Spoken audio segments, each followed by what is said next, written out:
Oh man, I guarantee you some of you guys are probably a little upset from that thumbnail.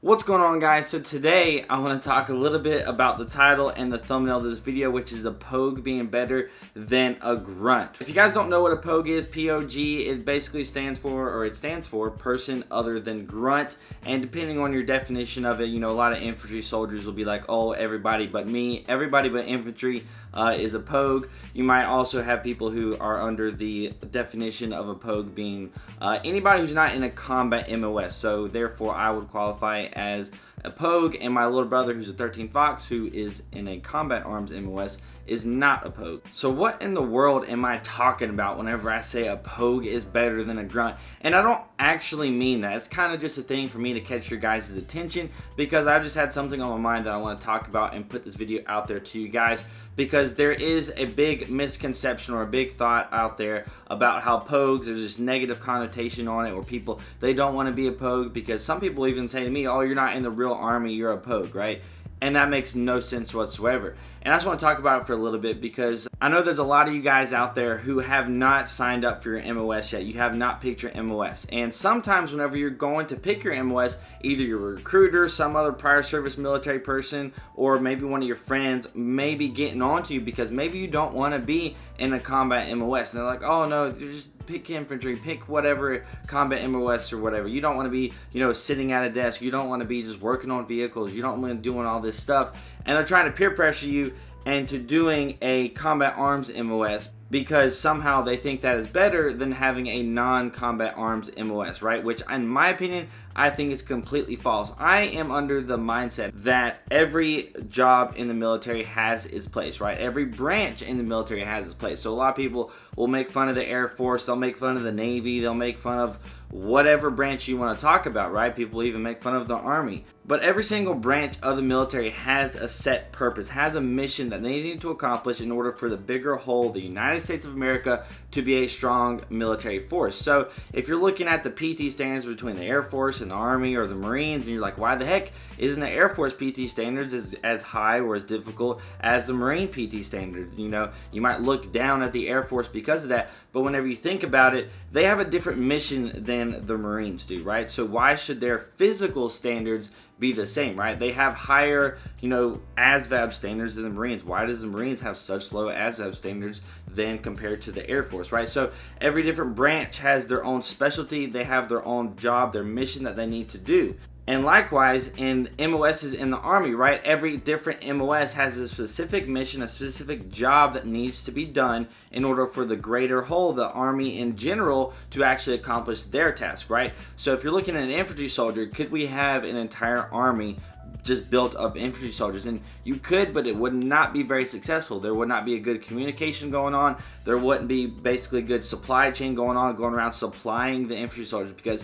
you're infantry, right? You're gonna be shooting a whole bunch of ammo, you're gonna be using your weapons, you're going to be eating food, you're gonna be needing water and all that stuff. So how is that stuff going to get to you whenever you lose it? That's when supply and transportation and all these other MOSs come into play with the support MOSs. They are to support the combat MOSs. You can't have one without the other. You can't have just combat MOSs, because if you did, then there would be nothing to support them, and all of a sudden they would fight and they would kick butt and take names for just, you know, a short amount of time, and then they would run out of sustainment, and then they wouldn't be able to sustain what they're doing, and then they would eventually lose to the enemy because they don't have that support MOSs, they don't have the sustainment behind them built to basically allow them to keep on doing their job, right? So if you didn't have the POGs, if you didn't have the people who weren't combat arms, right, then you wouldn't have a successful combat military, right? So it is extremely important to have the POGs, right? It's extremely important to have truck drivers, to have supply sergeants, to have tech guys, right? If you don't have communication, how are you going to communicate in battle, right? We're not going to be doing hand signals across miles and miles and stuff. So like, how are you going to do that? If you need to call in fire, how is the communication going to happen from, you know, the 13 Foxes? The long story short here is that, in my opinion, POGs are just as important as grunts. You cannot have one without the other. You can't have support MOSs only and then not have combat MOSs. Just likewise, you can't have combat MOSs only and not have the support MOSs. You will not have a functional military. And that's one of the reasons that our military is so great, because we have those two that work hand in hand really well together. When you compare it to other militaries, right? When you compare it to Russia and China, for example, their sustainment is not as good as ours, right? So, you know, if you're like comparing combat arms, like, you know, this, you know, Russia's special forces compared to Army special forces, okay, whatever. You can compare that. But when you compare our sustainment, how we can sustain our soldiers and continue to push them forward and, you know, resupply and resupply and resupply, so we can keep pounding and pounding and pounding and breaking down the enemy, right? We can just continually just pummel them, right? Because we can keep on sustaining them. We have that, you know, logistics in place so that we can be very successful, right?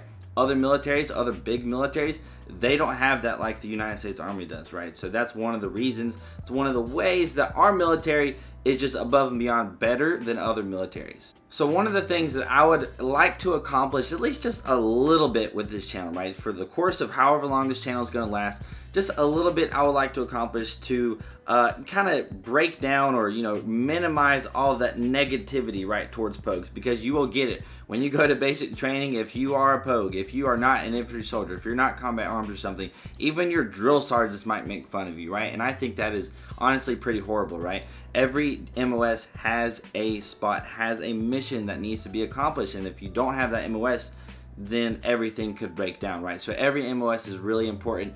And if I could just get people to change that mindset to where, oh, I'm an infantry soldier, I'm so much better than all these other people, because that's a mindset that a lot of combat arms MOSs have, or combat arms people have. You know, it just gets instilled into them, which good. You can have pride in your unit, but you shouldn't be negatively looking at other people, right? So if you're in the Army, in my opinion, you shouldn't be negatively looking at the Air Force and be like, oh my gosh, they're, you know, chair force, they're doing whatever. You know, yes, they might have more relaxed PT standards. Yes, they might actually sit in chairs and sit in front of computers and stuff like that. But they have their mission. The Army has our mission. The Marines have theirs. The Navy has theirs, right? So everybody has their own mission.